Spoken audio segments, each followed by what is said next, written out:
Irama Live Talk. Irama Live Talk. 88,5 Irama FM Purworejo, top lagunya pasti infonya. Selamat pagi, apa kabar? Pendengar Irama dimanapun berada, semoga dalam keadaan baik-baik saja ya. Hadir bersama Ayu di Irama Live Talk bersama narasumber kita yang sudah hadir. Di sini ada Ibu Ratna Juwita selaku petugas Promkes dari Dinas Kesehatan dari Puskesmas Bruno. Nah, ditemani Ibu Wahyu Septiana selaku promotor kesehatan Puskesmas Bruno juga. Nah, sebelum ke pembahasan, kita sapa dulu narasumber kita yang sudah hadir, Ibu Ratna dan juga Ibu Wahyu. Apa kabar? Selamat pagi. Alhamdulillah Mbak Ayu, kami baik-baik saja ya. Oke, bagaimana dengan Ibu Wahyu? Alhamdulillah baik juga. Iya, dengan hadirnya beliau nanti akan menjelaskan ya dengan tema yang menarik untuk Anda dengarkan, yaitu manajemen Kesmas berdasarkan kriteria kasus. Mungkin untuk Anda langsung saja, apa sih yang disebut dengan MKK gitu ya? KMK. Langsung saja dari Ibu Ratna dulu ya, mungkin ya, silahkan. Ya.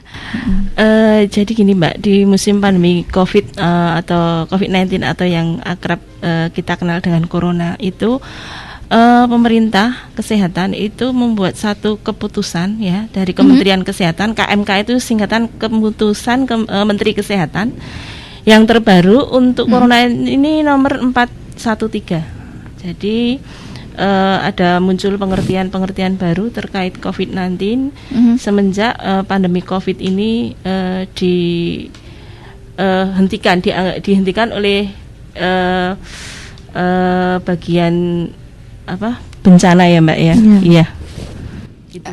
Oke, mungkin disampaikan dengan tujuan seperti apa sih dilaksanakan seperti itu. Tadi ada kriteria kasusnya seperti apa saja dan cara penanganannya juga seperti apa. Mungkin bisa dijelaskan oleh Ibu Wahyu Septiana. Ini dari sini kan ada yang namanya manajemen Kesmas ya Mbak ya, atas kriteria kasus. Di sini ada yang disebut dengan kontak erat, kasus suspek, probable, dan konfirmasi. Jadi kalau kontak erat itu berarti kita itu kontak erat dengan pasien yang terkonfirmasi positif, atau kalau tidak probable. Nah, probable itu sendiri adalah seseorang yang dicurigai. Dicurigai dia menderita COVID dengan gejala-gejala COVID, tapi dia hasilnya belum keluar dia positif atau tidak atau belum. Nah, kemudian untuk suspek itu sendiri, dia adalah kalau dulu disebut dengan PDP. Jadi dia mengalami gejala-gejala dari COVID itu sendiri, tapi dia belum terkonfirmasi, tapi gejalanya mirip COVID. Terus kemudian ada yang namanya kasus probable, tadi sudah dijelaskan ya. Terus kemudian ada kasus konfirmasi, yaitu yang terkonfirmasi COVID-19 begitu. Dari Puskesmas Bruno sendiri, kira-kiranya sudah ada kabar-kabar seperti apa yang terkenakah? Ada berapa? Bisa dijelaskan, Ibu Ratna? Iya Mbak Ayu. Sebenarnya untuk Puskesmas Bruno ini pada gelombang pertama itu kecamatan kami itu masih zona hijau Mbak. Tapi untuk gelombang kedua kita sudah tidak hijau lagi, kita sudah zona merah. Itu ada yang sudah konfirmasi positif COVID-19 itu ada 2 orang, dan yang satu sudah selesai masa isolasinya, yang satunya masih dalam proses. Nah, selama ini mungkin sampai sekarang apa saja sih yang diberikan kepada warga-warga Bruno sendiri dalam penanganan COVID-19 sendiri? Kita mengadakan sosialisasi di tempat-tempat umum seperti di pasar-pasar yang ramai pengunjung. Kita di situ juga ada kegiatan membagikan masker secara sukarela. Kemudian kita juga mensosialisasikan protokol kesehatan, yaitu dimanapun berada kita wajib melaksanakan protokol kesehatan itu, yaitu diantaranya adalah menggunakan masker, kemudian menjaga jarak dan sering cuci tangan. Ibu Wahyu, mungkin dari sampai sekarang juga apa saja yang sudah dilaksanakan tentang promotor kesehatan bagi warga kabupaten ya, warga Bruno gitu ya. Ya, kalau untuk penyuluhan kan memang belum bisa untuk mengumpulkan orang banyak ya Mbak ya. Jadi ya seperti yang dilakukan, yang disebutkan oleh Bu Ratna tadi, memang kita masih di taraf di pasar-pasar. Kemudian ya melalui bidan-bidan desa mungkin bisa waktu pelaksanaan posyandu, karena posyandu harus tetap jalan. Jadi melalui bidan-bidan desa mungkin bisa diberikan penyuluhan terkait bagaimana caranya posyandu dalam masa wabah itu sendiri. Tetap jaga jarak, pakai masker, dan juga cuci tangan pakai sabun seperti itu. Jadi mau masuk ke rumah-rumah atau sepertinya biasanya kan ada di sini tempatnya jadikan satu, atau kunjungi sendiri-sendiri atau bagaimana? Kalau untuk posyandu tetap dikumpulkan di satu rumah, ya. tapi dengan harus menerapkan protokol kesehatan. Ada gitu. jumlah yang dibatasi kah? Dibatasinya untuk ini ya beratnya ya, yang memang harusnya jadwalnya posyandu saja.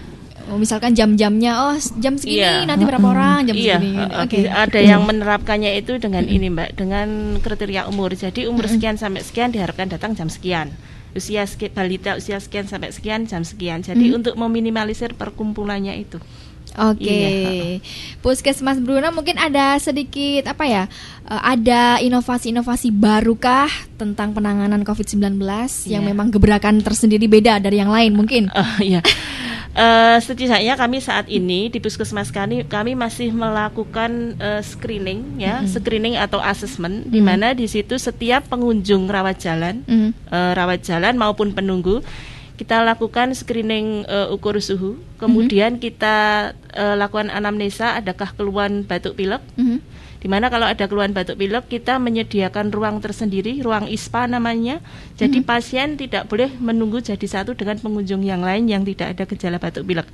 Kemudian apabila ada riwayat perjalanan atau pelaku perjalanan belum ada 14 hari, kita juga melaksanakan pemeriksaan atau layanan di luar ruang tunggu dari proses pendaftaran sampai pengambilan obat itu diwakili oleh petugas.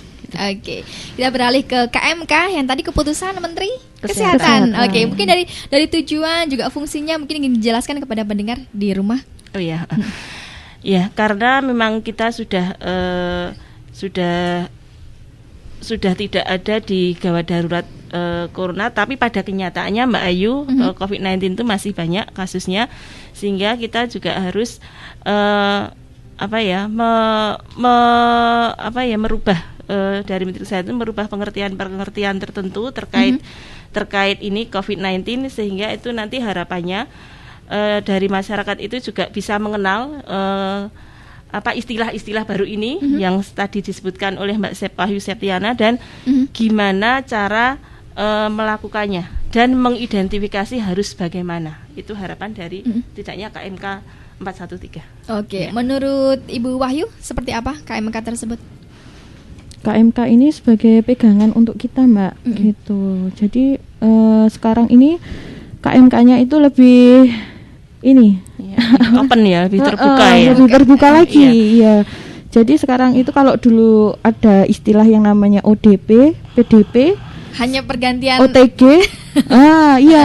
Jadi pergantian dan juga kriteria yang harus di swab itu seperti apa ada ada perbedaan Mbak. Kalau yang dulu itu yang dia sudah ketahuan positif COVID-19 melalui swab itu akan dipantau dan dilakukan follow up, dalam artian dia akan diperiksa lagi sampai diketahui negatif. Tapi kalau sekarang enggak, yang diperiksa itu adalah kasus yang dia suspek yang sudah menunjukkan gejala.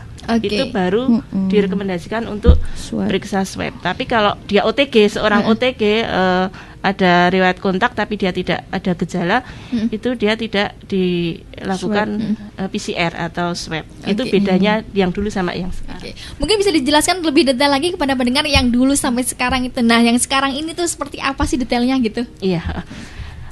Nanti mungkin bisa melengkapi Mbak Septi. Kalau yang dulu itu setiap yang kontak erat itu dilakukan pemeriksaan RDT atau bisa sampai ke PCR. Tapi kalau sekarang enggak, Mbak. Kalau sekarang yang kontak erat itu selama dia tidak ada gejala, kontak dengan positif COVID, itu dia diminta untuk melaksanakan karantina mandiri. Kalau dulu enggak, dilacak begitu dia diketahui kontak erat, ada ada gejala, itu diperiksa. Tapi kalau sekarang yang ada gejala saja. Jadi lebih dipersempit lagi untuk KMK yang 413 ini. Menghemat waktu juga. Anggaran dan waktu. Silakan Mbak Wahyu ingin menjelaskan lagi. Kalau untuk kontak erat tadi ya tambahannya Itu kalau kontak erat itu untuk pasien biasa, misalnya kita menjenguk seorang pasien yang ternyata terkonfirmasi. Nah, kalau untuk kita yang orang biasa mungkin tidak dilakukan follow up, hanya karantina, isolasi itu nggih. Kalau untuk petugas kesehatan tetap dilakukan swab lanjutan karena gitu. Dia juga menangani banyak orang. Gitu Dia bedanya. orang beresiko menularkannya itu lebih tinggi, Mbak, karena dia kontak dengan masyarakat. Oke. Di Bruno sendiri kabar-kabar ada perlombaan. Itu masih diaktifkan ataupun masih diizinkan untuk melaksanakan kegiatan-kegiatan di Bruno sekali. Apakah dari Puskesmas juga mengizinkan atau bagaimana? Iya. Memang budaya masyarakat Bruno itu memang masih suka ini ya, Mbak, berkumpul. Apa itu ada acara pengajian atau hajatan. Kami di sini tidak bisa ekstrim harus membubarkan itu di Kecamatan Bruno, memang tidak ada yang seperti itu. Kami cuma sekedar ya memberikan himbauan pada saat dia minta izin mau mengadakan hajatan atau kegiatan yang lain, kita memberikan himbauan untuk protokol kesehatan ini benar-benar untuk dilaksanakan. Oke, mungkin ingin ditambahkan Mbak Wahyu? Terkait perlombaan? Mungkin terkait kegiatan-kegiatan yang ada di kabupaten di wilayah Bruno. Kalau di Puskesmas kita kan ada yang namanya konseling pranikah ya, Mbak ya. Jadi ada.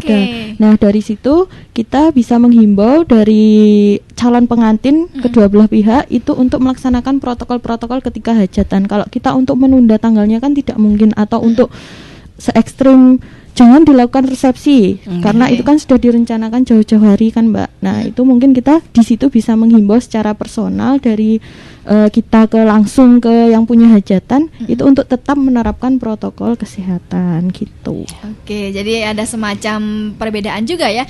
Jadi misalkan untuk COVID-19 itu sendiri, dari menurut Ibu Ratna Juwita, sudahkah stabil atau bagaimana sih terasanya? Sepertinya kita ya terasanya santai aja sih gitu lah. Nah, mungkin bisa jangan seperti itu atau bagaimana, bisa dijelaskan? Iya. Ini memang sudah menjadi masalah umum ya, Mbak. Saya kira bukan hanya di Kecamatan Bruno ya. Saya kira juga di Purworejo itu saya memang melihat masyarakat itu sudah mulai kendu. Ya, dia sudah mereka sudah mulai bosan dengan situasi ini, sehingga yang tadinya banyak yang pakai masker itu saya lihat sekarang malah mulai sudah berkurang. Padahal di gelombang 2 ini saya lihat kasusnya malah lebih mengerikan dari yang gelombang pertama seperti lebih itu. Banyak begitu. Iya. Nah, untuk penjengukan sendiri, misalkan menjenguk. Nah, kalau di sini kan ada yang tidak boleh, ada yang boleh hanya berapa orang. Nah, itu bagaimana sistem dari Puskesmas Bruno? Iya. Oke, mungkin nanti Mbak Septi bisa melengkapi.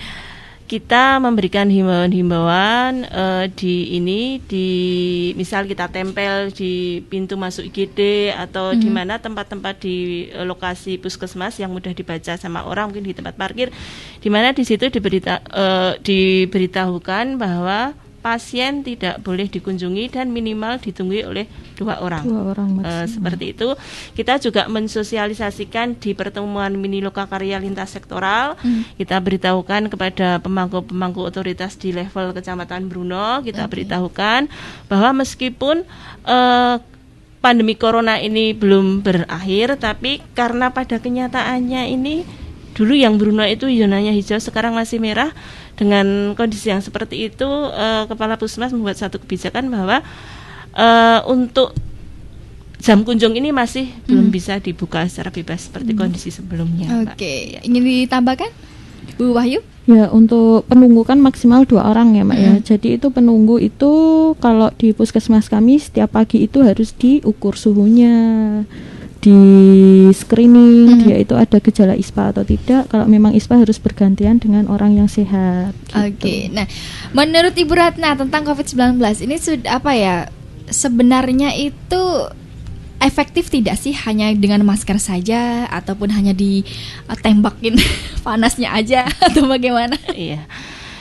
Iya, Mbak, sebenarnya itu masih cukup lebar untuk men-screening apakah itu COVID-19 atau tidak.